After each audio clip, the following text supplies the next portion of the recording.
AP cabinet భేటీ అనంతరం పయ్యావుల కేశవ్ మీడియాతో మాట్లాడుతున్నారు. ఆయన ఏం మాట్లాడుతున్నారో లైవ్లో చూద్దాం. సహజమని ఎక్కడో అన్నారు. ఒకవేళ వాళ్ళ మాట నిజమా కాదా అనేటువంటిది పక్కన పెడితే, శ్రీవారి క్షేత్రంలో ఇంత స్థాయిలో అక్రమాల్ని తెలియక జరిగితే తప్పనొచ్చు, తెలిసి కళ్ళ ముందు జరుగుతూ ఉంటే కూడా మౌనంగా ఉన్నారా, అందులో భాగస్వాముల అనేటువంటిది కూడా అనుమానం వస్తే ఖచ్చితంగా భాగస్వాములు అనే రకంగానే మనకున్నటువంటి అన్ని ఆధారాలు తేలుతూ ఉన్నాయి. వీళ్ళు ఏం జరిగింది అనేటువంటిది ఒక్కసారి మనం రివ్యూ చేసుకుంటే, ఇది వెలుగులోకి రావడానికి కారణం గౌరవ ముఖ్యమంత్రి గారు ఎన్డీఏ పక్షాలకు సంబంధించినటువంటి సమావేశంలో ఇట్లా అవశేషాలు, జంతు కొవ్వు అవశేషాలు ఉన్నాయి అనేటువంటి ఒక మాటని ప్రస్తావించినప్పుడు దాని మీద సుదీర్ఘంగా చర్చ జరగడం, రాష్ట్ర ప్రభుత్వం రియాక్ట్ అయ్యి సిట్ వేయడం, ఆ తర్వాత సుప్రీంకోర్టు దాంట్లోకి ఇంటర్వ్యూన్ అయిన తర్వాత సిబిఐ నేతృత్వంలో సిట్ వేసింది. సిట్ ఛార్జ్షీట్ ఫస్ట్ వేసింది, మళ్ళీ సప్లిమెంటరీ ఛార్జ్షీట్ కూడా వేసింది.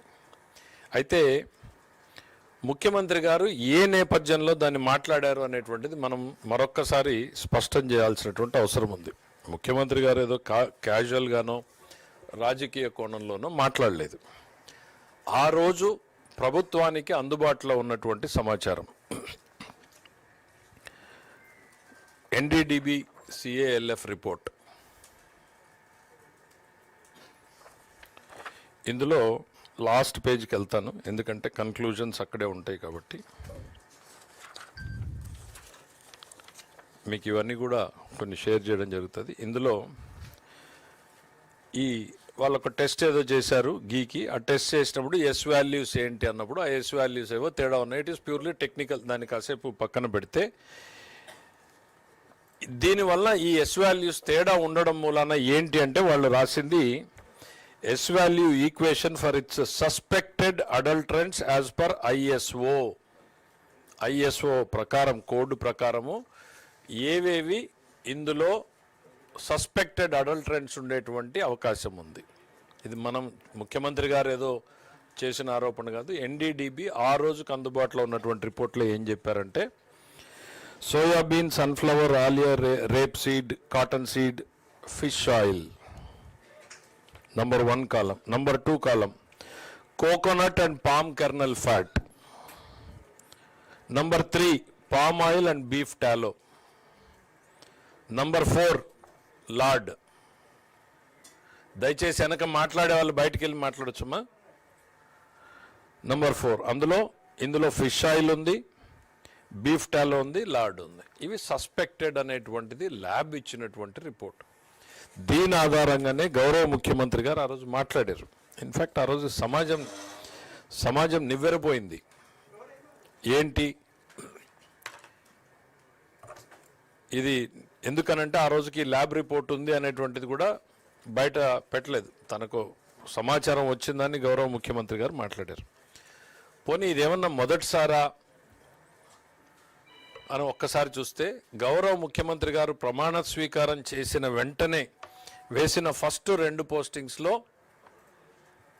ఒక పోస్టింగు తిరుమల తిరుపతి దేవస్థానం ఎగ్జిక్యూటివ్ ఆఫీసర్గా శ్యామలరావు గారిని నియమించడం, ప్రక్షాళనని మొదలుపెట్టు అని చెప్పడం. ఆ ప్రక్షాళన ప్రక్రియలో భాగంగా శాంపుల్స్ పోయినప్పుడు ఇందులోకి వెలుగులోకి వచ్చింది. వెలుగులోకి వచ్చిన అంశాన్ని దాచాలా, ముఖ్యమంత్రిగా ప్రజల ముందు పెట్టాలా, అదే ఆయన చేశారు. ఇది గతంలో ఏం జరిగింది అనేటువంటి చూస్తే 2022 3/8/2022న సిఎఫ్టిఆర్ఐ అంటే గత ప్రభుత్వ హయాంలో CFTRI central food technological research ఇన్స్టిట్యూట్కి సేమ్ శాంపిల్స్ అప్పుడున్నటువంటి ఈఓ గారు పంపించడం జరిగింది. అందులో కూడా ఈ బెటాసిస్టోస్టెరాల్ అనేటువంటిది పాజిటివ్ వచ్చింది అని. అంటే దాదాపు ఇప్పుడు టెస్ట్ రిపోర్ట్లో ఏవైతే అందులో కన్క్లూజన్స్ ఏమి ఇచ్చారనేటువంటిది మనకు తెలీదు. బెటాసిస్టోస్టెరాల్ ఏదైతే ఉందో దాని మీద ఆ రోజు రిపోర్ట్ ఇచ్చింది. 2022లో రిపోర్ట్ ఇస్తే దాన్ని తొక్కిపెట్టి దాన్ని సరిదిద్దేటువంటి చర్యలు తీసుకోకపోగా దాన్ని కొనసాగిస్తూ మరింత విస్తృతపరిచే రకంగా ఆ రోజు ఉన్నటువంటి బోర్డు చైర్మన్ గారు కావచ్చు, కొంతమంది అధికారులు కావచ్చు, అందులో సభ్యులకు పాత్ర ఉంది అనేటువంటిది స్పష్టంగా తేల్చి చెప్పడం జరిగింది. ఎంత మేరకు మీరు ఎట్లా అంటారు బోర్డుని అనేటువంటిది ఒకటి మాట్లాడితే, ఇందులో ఒక కన్క్లూజన్ పేరాకి చదివి వినిపిస్తాను మీకు. కన్క్లూజన్ పేరాలో ఏం చెప్పారు అనంటే, కన్క్లూజన్ పేరాలకు వచ్చే ముందు ఎందుకు బోర్డుని మీరు అనుమానిస్తున్నారు అనంటే, గతంలో చంద్రబాబు నాయుడు గారి హయాంలో ఆ రోజు ఉన్నటువంటి పాలకపక్షం బోండా ఉమామహేశ్వరరావు గారు వీళ్ళందరూ కమిటీ సభ్యులుగా నెయ్యి పర్చేజ్ కమిటీలో ప్రొక్యూర్మెంట్ని మనం జాగ్రత్తగా చేయాలి అనేటువంటి ఉద్దేశంతో అప్పటికున్నటువంటి నిబంధనల్ని మరింత కఠినతరం చేశారు. ఏమన్నారు, నెయ్యి కావాలంటే పాలు కావాలి, సో కనీసం మన రిక్వైర్మెంట్ ప్రకారం నెయ్యి కావాలి అని అంటే 4 లక్షల లీటర్ల ప్రొక్యూర్మెంట్ చేసేటువంటి సంస్థ అయ్యి ఉండాలి. దానికి సైంటిఫిక్ క్యాలిక్యులేషన్ ఉంది, 4 లక్షలు ఎందుకు వచ్చారనేది అది చాలా డీటెయిల్డ్గా రిపోర్ట్లో ఉంది. తర్వాత కనీసం 3 సంవత్సరాలు డైరీ యాక్టివిటీలో ఉండాలి అని ఉంది. 250 కోట్ల రూపాయల వల్ల టర్నోవర్ ఉండాలి అనేది పెట్టారు. ఈ 3 నిబంధనల్ని పెడితే తర్వాత వచ్చినటువంటి ప్రభుత్వంలో దాన్ని ఆమోదించింది ధర్మారెడ్డి గారే ఆమోదించారు.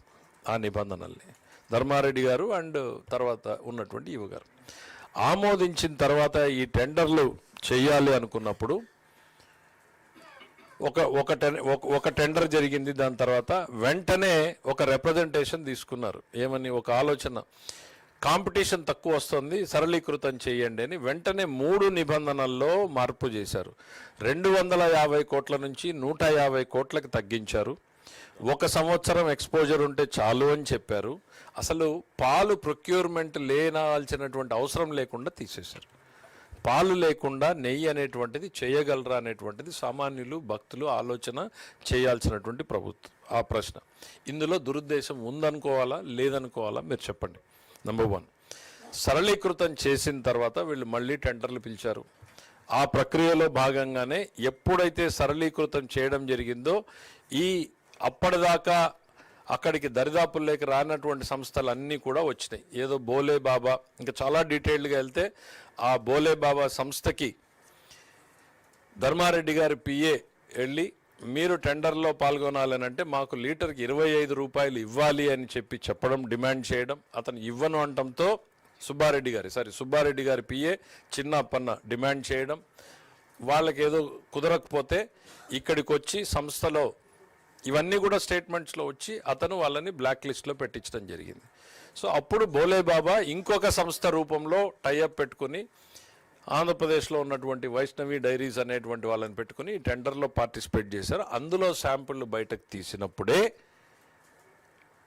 ఇవన్నీ అక్రమాలు వెలుగులోకి వస్తున్నాయి. ఇప్పుడు ఈ శాంపిళ్ళ సప్లైస్ అందులో నుంచే ఇవన్నీ కూడా ఎన్డీడీబీ కాఫ్ రిపోర్ట్ రావడము, తర్వాత గౌరవ ముఖ్యమంత్రి గారు మాట్లాడడము, సిట్టు వేయడము, సుప్రీంకోర్టు ఇన్వాల్వ్ కావడము, దాని మీద విచారణ చేయడము, ఇవన్నింటిలో ఏం జరిగింది అనేటువంటి చూస్తే ఆ బోలే బాబా సంస్థని విచారణ చేసినప్పుడు సరే అది మీకు in the course of charge షీట్లో మనకి ఇంకా వివరాలు తెలుస్తాయి.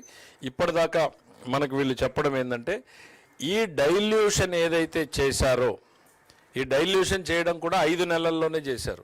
5 నెలల క్రితం మనం దీన్ని కఠినంగా ఉండాలి, మంచి క్వాలిటీ రావాలి అని ఇచ్చినటువంటి సంతకం పెట్టిన అధికారే 5 నెలల్లోనే ఈ వంటిన్నింటినీ డైల్యూట్ చేశారు. ఒకటి. రెండవది, సిఎఫ్టిఆర్ఐ రిపోర్టు అప్పటికే వచ్చినా కూడా దాని మీద చర్యలు తీసుకోలేదు. ప్రభుత్వానికి వచ్చినటువంటి సమాచారం ఇది చైర్మన్ గారి దృష్టిలోనూ ఈఓ గారి అప్పుడున్నటువంటి ఏఈఓ ఈఓ గారి దృష్టిలోనూ పెట్టడం జరిగింది. పెట్టినా కూడా చర్యలు లేవు. అందులో నేరస్తులు అంటారా కాదంటారా వాళ్ళని? ఖచ్చితంగా ఈ రోజున ప్రభుత్వం మనకి సిట్ వాళ్ళు ఒక ఫైనల్ కన్క్లూజన్ రిమార్క్స్ మనకి ఇచ్చారు. ఏమని? తప్పు చేసినటువంటి అధికారుల మీద చర్య తీసుకోమంటూ.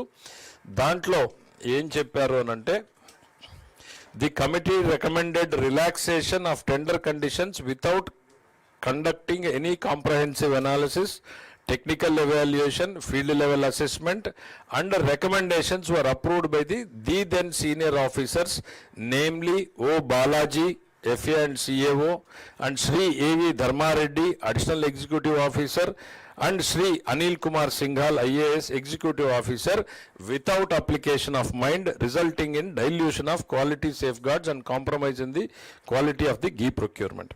For the reasons stated above, it is recommended to take suitable action as deemed fit against the above erring committee members and senior TTD officers for deliberate omissions and failures. Deliberate అంటే ఉద్దేశపూర్వకంగా, దాని ఉద్దేశం ఏంటండి? వాళ్ళకి తప్పు జరిగింది అనేది CFTRI అంతకుముందు రిపోర్టు కళ్ళ ముందు ఉంది. నిబంధనలు కఠినంగా ఉండాలి అన్నటువంటి నిర్ణయం తీసుకున్న దాంట్లో అదే అధికారులు సంతకం పెట్టారు. 5 నెలల్లోనే తిరిగి డైల్యూషన్ చేశారు. డైల్యూషన్ తర్వాత సరే ఈ ఆరోపణలని తర్వాత అది డిఫరెంట్. ఏంటి అందులో నెయ్యి ఉందా లేక పామాయిలే ఉందా, it's a very detailed discussion. నివ్వెరపోయేటువంటి విషయాలు కొన్ని అంటే పూర్తిగా మనం ఛార్జ్ షీట్ చదివితే డీటెయిల్స్ వస్తాయి. ఇప్పటిదాకా ప్రభుత్వానికి అందినటువంటి సమాచారం చూస్తే వాళ్ళు పామాయిలే 58 లక్షల లీటర్ల దాకా కొనడం. కెమికల్స్ ఏంటా కెమికల్స్? ఈ ల్యాబ్ రిపోర్ట్ని ఆల్టర్ చేయాలి అని అంటే ఆ ఏ వాల్యూస్ని యాడ్ చేయడానికి ఏ కెమికల్ వేస్తే అందులో ఆ వాల్యూస్ పెరుగుతాయని కెమికల్స్ కలపడం, కలరింగ్ ఏజెంట్స్, ఫ్లేవరింగ్ ఏజెంట్స్, ఇవన్నీ ఒకవైపు టెండర్ని డైల్యూట్ చేశారు, రెండో వైపు వాడితో నెగోషియేట్ చేశారు. నెగోషియేషన్ కుదరకపోతే ఇంకొక కంపెనీ రూపంలోకి వచ్చారు. Then submission of fake documents, మొత్తం ఫేక్ డాక్యుమెంట్సే. 3 ఏళ్ళని 1 సంవత్సరం చేస్తే ఆ 1 సంవత్సరం కూడా ఆ సంస్థ డైరీ యాక్టివిటీ చేయాలి. వైష్ణవి డైరీ అనేటువంటిది మొత్తం ఫేక్ డాక్యుమెంట్స్ పెట్టారు. ఫేక్ డాక్యుమెంట్స్ పెట్టి టెండర్లోకి వచ్చారు. అంటే తమ కళ్ళ ముందు జరుగుతున్నటువంటి దాన్ని అడ్డుకోకపోవడాన్ని, తెలియకపోతే తప్పు, తెలిస్తే నేరంలో భాగస్వామ్యమే. ఖచ్చితంగా ఇందులో ఉన్నటువంటి వ్యక్తులందరూ ఇప్పుడు ఏవైతే రిపోర్ట్లో పొందుపరిచారో వీళ్ళందరూ కూడా ఆ నేరంలో భాగస్వాములుగానే మేము పరిగణిస్తున్నాం యాజ్ ఆన్ టుడే. ఛార్జ్ షీట్లో వాళ్ళని నేరస్తులుగా పరిగణించారా లేదా? పరిగణించకపోతే ఎస్ ఏం చేయాలి భవిష్యత్తులో? ప్రభుత్వమా లేకపోతే తిరుమల తిరుపతి దేవస్థానమా భక్తుల ఇదిగో ఇన్వెస్టిగేషన్లో మీరు మిస్ అయ్యారా, ఇదిగో ఒకవైపు మీరు తప్పు చేశారు, ఇదిగో ఈ నేరం జరిగింది అంటూనే అందులో నేరస్తులుగా చేర్చలేదా, చేర్చారా? ఇవన్నింటినీ కూడా తీసుకెళ్ళాలి అనేటువంటిది కూడా చర్చ జరిగింది. అయితే we are waiting for the supplementary charge sheet because అధికారికంగా కోర్టు దాన్ని కాగ్నిజెన్స్లో, ఎందుకంటే కోర్టు కూడా చాలాసార్లు ఇది డిఫెక్టివ్గా ఉంది అంటే వెనక్కు పంపించే అవకాశం ఉంది. ఇదిగో రావాల్సిన వ్యక్తుల పేర్లు రాలేదు అంటే పంపించే అవకాశం ఉంది. So we want to wait till the court takes the document into the cognizance. వీళ్ళందరూ నేరస్తులుగానే భావించాలి. శ్రీవారికి అపచారం చేసినటువంటి సంఘటనలో ఈ నేతలందరూ కూడా సుబ్బారెడ్డి గారి దగ్గర నుంచి, ధర్మారెడ్డి గారి దగ్గర నుంచి, సింగాల్ గారి దగ్గర నుంచి కింది స్థాయి కమిటీలో ఉన్నటువంటి వాళ్ళందరూ వీళ్ళందరి మీద చర్యలు తీసుకోమని ఏదైతే రిపోర్ట్ నివేదిక ఇచ్చిందో వీళ్ళని నేరస్తులుగానే పరిగణించమని ఈరోజు భావించడం జరిగింది. రెండవది అడ్మినిస్ట్రేటివ్గా ఇంకా ఏమన్నా ల్యాప్సెస్ ఉన్నాయా అనేటువంటిది తేల్చడం కోసం ప్రభుత్వం ఒక కమిటీని వేయడం జరుగుతుంది. Very short tenure committee. ఎంత టైం ఫ్రేమ్ అనేది ఇంకా చెప్పలేదు, గౌరవ ముఖ్యమంత్రి గారు డిసైడ్ చేసి చెప్తారు. రోజుల 2 వారాల ఎట్లా అనేటువంటిది షార్ట్ టెన్యూర్లో. ఎందుకనంటే ప్రతి ఒక్కరికి వినే అవకాశం ఇవ్వాలి. వాళ్ళ మీద ఏదైనా ఇవాళ వాళ్ళు క్లియర్ కట్గా ఇవాళ ఇక్కడ చర్యలు తీసుకోండి అని చెప్పినా కూడా we want to be vengeance attitude అనేటువంటిది కాదు. వాళ్ళకి ఏదన్నా చెప్పుకునేటువంటి అవకాశం ఉంటే కూడా చెప్పే అవకాశాన్ని ఇవ్వాలి అనేటువంటి దాంతో ఈ కమిటీ వేసి తదుపరి చర్యలు తీసుకోవడం జరుగుతుంది. ఒకటి, వీళ్ళ మీద ఈ వ్యవస్థ మీద చర్యలు తీసుకోవడం, సరిదిద్దడం. అతి ప్రధానమైనటువంటిది నేరస్తులుగా భావించాలి. అందులో ఆ ఛార్జ్ షీట్లో ఉన్నారా లేదా చూసి ఉంటే వెరీ గుడ్, లేకపోతే ఇదిగో మీరే నేరస్తులుగా ఇక్కడ తెలిసి జరిగింది అని చెప్తున్నారు, తెలియక జరగడం లేదని చెప్పారు. 5 నెలల్లో మళ్ళీ తిరిగి అదే అధికారులు సంతకం పెట్టారని వాళ్ళు చెప్పింది, మేము ఎక్కడ పదం యాడ్ చేసింది కాదు. తెలిసి జరిగిందన్నప్పుడు వాళ్ళు నేరంలో భాగస్వాములు అవుతారు కదా, ఈ కోణం ఎందుకు చూడలేదు అని ఎవరు అడగాలి, మనమా ఏంటి అనేటువంటి దాని మీద కూడా ఏజీ గారిని పిలిచి కూడా అడ్వైజ్ అడగడం జరిగింది. So it will take some more time, but ఇమీడియట్గా అయితే మాత్రం కమిటీని ఏర్పాటు చేసి ప్రభుత్వం చర్యలు తీసుకుంటుంది. తిరుమల తిరుపతి దేవస్థానం పవిత్రతని కాపాడడానికి, శ్రీవారి ప్రాభవాన్ని వైభవాన్ని ఏమాత్రం తగ్గకుండా మరింత కట్టుదిట్టమైన చర్యలు తీసుకోవాలి అనేటువంటిది భావిస్తున్నాం. శ్రీవారిని రాజకీయాల్లోకి ఎక్కడా కూడా ఉపయోగించుకోవడానికి వీలు లేకుండా ఉండాలి. ఇప్పుడే కాదు, భవిష్యత్తులో కూడా ఎవ్వరూ కూడా రాజకీయ కోణంలో తిరుమలని కానీ శ్రీవారిని కానీ రాజకీయ కోణంలో చూడకూడదు అనేటువంటిదే ప్రభుత్వాధినేతగా గౌరవ ముఖ్యమంత్రి గారి ఆలోచన, ఉప ముఖ్యమంత్రి గారి ఆలోచన, ఎంటైర్ పార్టిసిపేట్ చేసిన క్యాబినెట్ మొత్తం అదే అభిప్రాయపడింది. ఇవాళ మేము ఈరోజు మాట్లాడుతూ ఉన్నా విధి లేనటువంటి పరిస్థితుల్లోనే మాట్లాడుతున్నాం, బాధతోనే మాట్లాడుతూ ఉన్నాం. ఇదేదో రాజకీయంలో ఒక ఎత్తుగానో లేకపోతే వాళ్ళు చేసినటువంటి చర్యల పట్ల లబ్ధి పొందాలనేటువంటి ఆలోచన ఏమాత్రం కూడా ఈ ప్రభుత్వంలో ఉన్న మాకెవరికీ కూడా లేదు. దాదాపు చాలామంది ఉన్నటువంటి వాళ్ళు శ్రీవారి భక్తులే. ఒక భక్తుడిగా ఆ మనోభావాలు ఎట్లుంటాయనేటువంటిది ప్రతి ఒక్కరూ ఫీల్ అయిన దాంతోటే మాట్లాడుతూ ఉన్నాం. ఖచ్చితంగా ప్రభుత్వం ఈ దిశగానే ప్రయత్నం చేస్తున్నాం. రాజకీయాలకు అతీతంగా దోషులు అనేటువంటి వాళ్ళు నిలబడాలి, ఇటు ప్రజల్లోనూ అటు చట్టం ముందు. భవిష్యత్తులో మరింత కట్టుదిట్టమైన చర్యలు తీసుకునేలా, తప్పు చేయడానికి భయపడేలా ఉండాలనేటువంటిది, మరీ ముఖ్యంగా శ్రీవారి విషయంలో ఉండాలనేటువంటిది అందరి ఆలోచన. Thank you.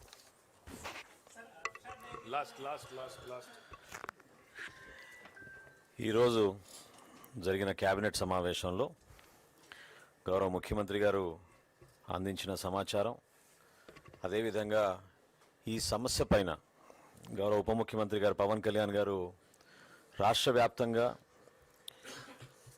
భక్తులకు తెలిపే విధంగా మనం అందరం కూడా కలిసికట్టుగా ప్రజల్లోకి తీసుకెళ్ళాలి. ఈ అంశం పైన ధర్మాన్ని కాపాడాలి, దేవాలయాల పవిత్రత కాపాడాలి.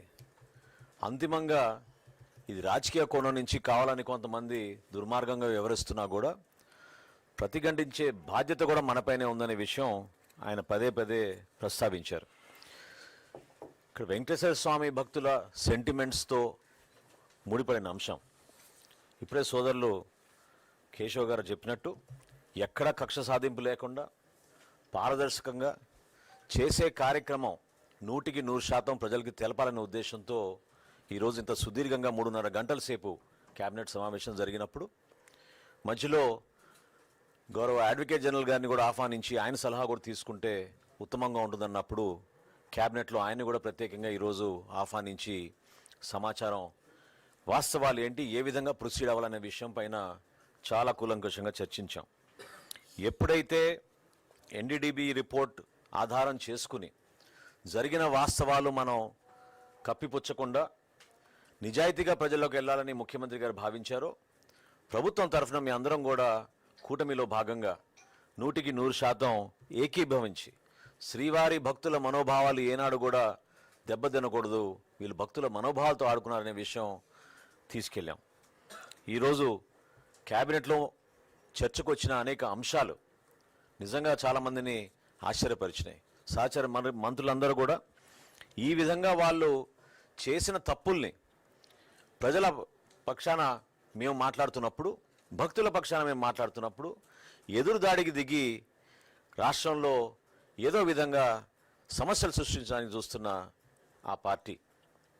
కాబట్టి ప్రభుత్వం నుంచి గౌరవ ముఖ్యమంత్రి గారు, అదేవిధంగా గౌరవ ఉప ముఖ్యమంత్రి గారు చాలా స్పష్టంగా ఈ అంశం పైన కూలంకుషంగా చర్చించి ఫేజ్ బై ఫేజ్ మనం ప్రజల్లోకి ఎట్టి పరిస్థితుల్లో కూడా వీళ్ళు చేసిన ఈ దుర్మార్గాల్ని ఎక్స్పోజ్ చేయాల్సిన బాధ్యత మన పైన ఉంది. ఒక చిన్న ఉదాహరణ మీకు చెప్తాను. ఎప్పుడైతే రిపోర్ట్ వచ్చిందో 2022లో అది మొట్టమొదటిసారి రిపోర్ట్ వచ్చింది. రిపోర్ట్ వచ్చిన తర్వాత ఏనాడు కూడా వాళ్ళు మరొకసారి ఆ ఘీ శాంపిల్స్ని టెస్ట్కి పంపించలేదు. ఎందుకంటే అసలు ఒక చుక్క ఘీ కూడా లేదా ఘీలో, చుక్క నెయ్యి కూడా లేని ఆ నెయ్యిని వీళ్ళు ఎవరికి పంపిస్తారు శాంపిల్స్కి? ఏనాడు కూడా పంపించలేదు. అదే మన కూటమి ప్రభుత్వం వచ్చిన తర్వాత ఇప్పటి వరకు దాదాపు 12 నుంచి 15 సార్లు ఈ ల్యాబ్ టెస్టింగ్కి పంపించి ఎప్పటికప్పుడు నాణ్యత లోపం లేకుండా ఉండే విధంగా జాగ్రత్తలు తీసుకుంటున్నాం.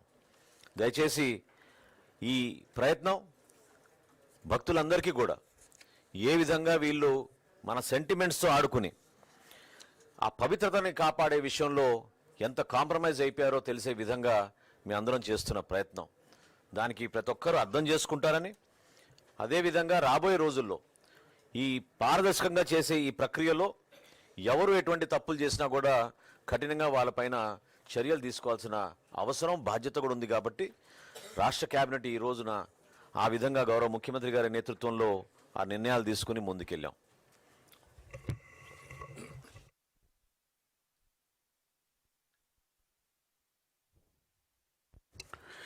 ఇటీవల సిట్ కోర్టులో సప్లిమెంటరీ ఛార్జ్షీట్ ఇచ్చిందని చెప్పిన తర్వాత వెంటనే మొట్టమొదటిసారిగా స్పందించింది వైసీపీ నాయకత్వం. సప్లిమెంటరీ ఛార్జ్షీట్లో విషయాలు మాకైతే తెలియదు, కానీ దీంట్లో కల్తీ జరిగింది కానీ జంతు కొవ్వు లేదన్న విధంగా మాట్లాడారు. అంటే కల్తీ జరిగిందన్న విషయాన్ని ఒప్పుకుంటున్నారు. చంద్రబాబు నాయుడు గారు అప్పుడు ఎన్డీడీబీ రిపోర్ట్ని ఆధారంగా చేసుకొని ఆ రిపోర్ట్లో ఉన్న అంశాలనే వారు ఆనాడు ప్రస్తావించడం జరిగింది. అయితే మరి ఆ విధంగా ఆనాడు చెప్పిన విధంగా ఇవాళ లేదు, కల్తీ మాత్రమే జరిగిందన్నట్టుగా చెప్పారు. నేను వాళ్ళని అడుగుతున్నది ఏంటంటే, కల్తీని మీరు సమర్థిస్తున్నారా?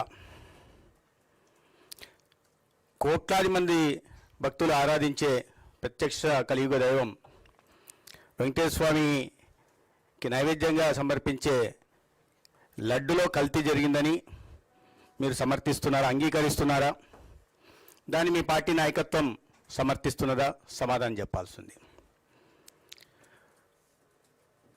అదే సమయంలో అనేక పత్రికల్లో వార్తలు కూడా వచ్చాయి. మొత్తం సరఫరా చేసిన నెయ్యిలో అసలు నెయ్యే లేదనే విషయం కూడా చెప్పడం జరిగింది. కేవలం పామలిన్ ఆయిల్ కానీ పామాయిల్ కానీ ఇతరత్ర కెమికల్స్ని వాడి నెయ్యిని తయారు చేశారని, దానికి ఇప్పుడే గౌరవ ఆర్థిక శాఖ మంత్రి గారు చెప్పినట్టుగా ఆ వాల్యూ పెంచడం కోసం కెమికల్స్ కూడా వాడినట్టు కూడా వార్తలు వచ్చాయి. అంటే మరి నెయ్యే లేకుండా లడ్డూలు ఎలా తయారు చేశారో కూడా సమాధానం చెప్పాల్సి ఉంది. మామూలుగా మనకి తెలిసినంత వరకు నెయ్యి తయారు చేయాలంటే భగవంతుడు సృష్టి ప్రకారం పాలు రావాలా, పాలతోనే నెయ్యి తయారు చేస్తారని ఎవరికైనా తెలిసిన విషయం.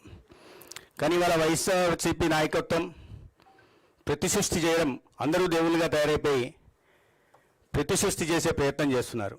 పాలే లేకుండా నెయ్యిని తయారు చేస్తున్నారంటే ఎంతకు బరితెగిచ్చారో మనం అర్థం చేసుకోవాల్సిన అవసరం ఉంది. మరి ఆ మాట వాస్తవమైనప్పుడు ఈ మాట కూడా వాస్తవం గల సప్లిమెంటరీ ఛార్జ్ షీట్లో సిబిఐ ఏం వేసిందనే విషయం వస్తే దాంట్లో అసలు నెయ్యి ఉందా, చుక్క నెయ్యి ఉందా లేదా అనే విషయం కూడా తెలియాల్సి వస్తుంది. తెలిసినప్పుడు మాత్రం ఖచ్చితంగా బాధ్యత వహించాల్సి అంటూ ఉంటుంది. దీంట్లో ఇది కేవలం అవినీతికి 250 కోట్ల ఇవన్నీ చేయడానికి ప్రధాన కారణం ఏంటంటే దీంట్లో అవినీతి. 250 కోట్ల అవినీతికి పాల్పడే క్రమంలో ప్రపంచవ్యాప్తంగా ఉంటున్న కోట్లాది మంది ప్రజల మనోభావాల్ని దెబ్బతీసే ప్రయత్నం చేశారు. తర్వాత ఈ వాస్తవాలు బయటపడుతున్న క్రమంలో ఇది భక్తుల మనోభావాలతో ముడిపడిన అంశంగా కాకుండా దాన్ని కూడా రాజకీయ అంశం లాగా చేసి తద్వారా మళ్ళీ వితండవాదం చేస్తూ ప్రజల్లో ఒక కన్ఫ్యూజన్ని క్రియేట్ చేసే పని చేస్తున్నారు. మీరు ఈ పార్టీ చరిత్రను చూస్తే ఏనాడు ఆలయ పవిత్రతను కాపాడే ప్రయత్నం చేయలే విషయం మనకు అర్థమవుతుంది. అనేక అంశాలు దీంట్లో ఉన్నాయి. మీరు గతంలో చూస్తే ఒకసారి చరిత్రలోకి వెళ్తే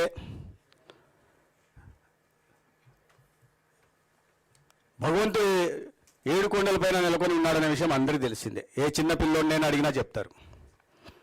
కానీ 2 కొండలు ఉన్నాయని వితండవాదం చేశారు. దాని తర్వాత కూడా అన్యమత ప్రచారాన్ని ప్రోత్సహించారు. అన్య మతస్థులు ఉద్యోగస్తులు ఉండకూడదంటే ఉద్యోగస్తుల్ని చేర్చారు. ఇవన్నీ కూడా ఆలయ పవిత్రను దెబ్బతీసే ప్రయత్నంలో భాగమే. దాని తర్వాత కూడా 2019-14 మధ్య మనమందరం అతి పవిత్రంగా భావించే బ్రహ్మోత్సవాల సందర్భంగా పాటించాల్సిన సంప్రదాయాల్ని ఆనాడు ముఖ్యమంత్రిగా ఉన్న వ్యక్తి పాటించలేదు.